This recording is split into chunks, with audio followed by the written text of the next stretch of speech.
The greatest threat to America isn't Russia, isn't China, isn't even terrorism. It's an ideology. An ideology that has infiltrated our government, our media, and our wars.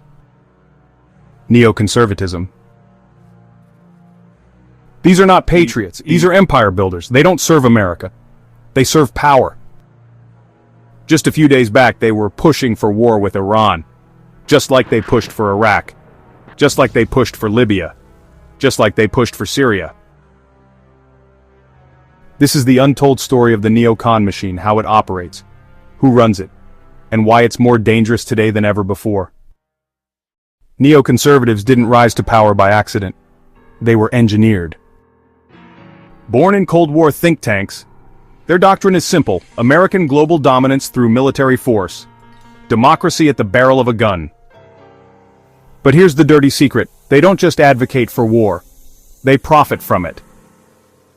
Take the Defense Policy Board, a shadowy advisory group filled with neocons who also sit on boards of Raytheon, Lockheed Martin, and Boeing. These aren't advisors. These are salesmen. And their product? War! You know the old names Cheney, Rumsfeld, Wolfowitz, but they didn't retire. They reloaded. Elliot Abrams, the Iran-Contra criminal, pardoned and reinstated, now whispering in the ears of presidents, pushing regime change in Venezuela, Nicaragua, and, you guessed it, Iran. Victoria Nuland, the woman behind the 2014 Ukraine coup, married to neocon kingpin Robert Kagan, still shaping U.S. foreign policy, still pushing confrontation with Russia. John Bolton, the mustache of mass destruction, openly calls for bombing Iran in the Wall Street Journal. Still a GOP foreign policy guru, Ben Shapiro, the media enforcer, uses his Daily Wire platform to amplify every neocon war cry. Vehemently pro-Israel, aggressively pro-war with Iran. And then there's the think tanks. Foundation for Defense of Democracies, FDD, funded by pro-Israel billionaires, pushing regime change in Tehran. American Enterprise Institute, AEI, home of the Iraq war architects, now lobbying for war with China. Hudson Institute, a revolving door for Pentagon officials and defense contractors. These aren't policy groups. These are war lobbies. April 2025, Israel bombs Iran, Iran retaliates.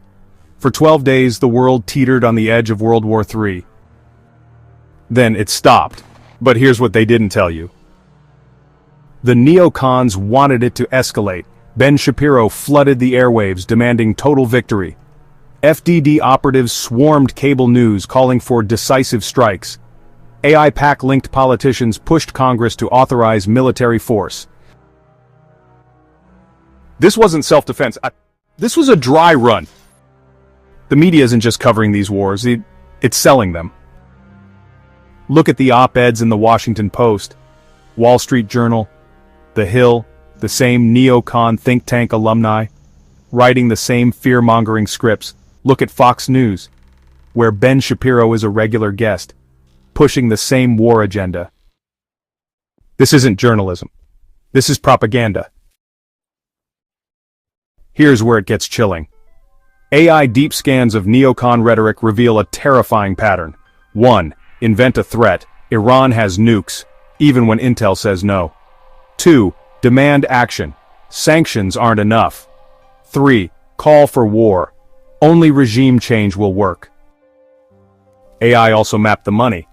Defense stocks spike every time a neocon goes on TV to warn about Iran or China. Coincidence?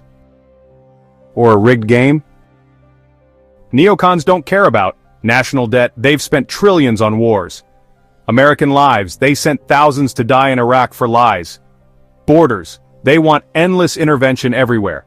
They care about one thing: empire. And if they get their way, the next war won't be 12 days. It'll be forever. The neocons are still here, still in power, still pushing for war. If America falls, it won't be from foreign invaders. It'll be from these unelected, unaccountable ideologues who worship empire over republic. Wake up. Or prepare for the next war.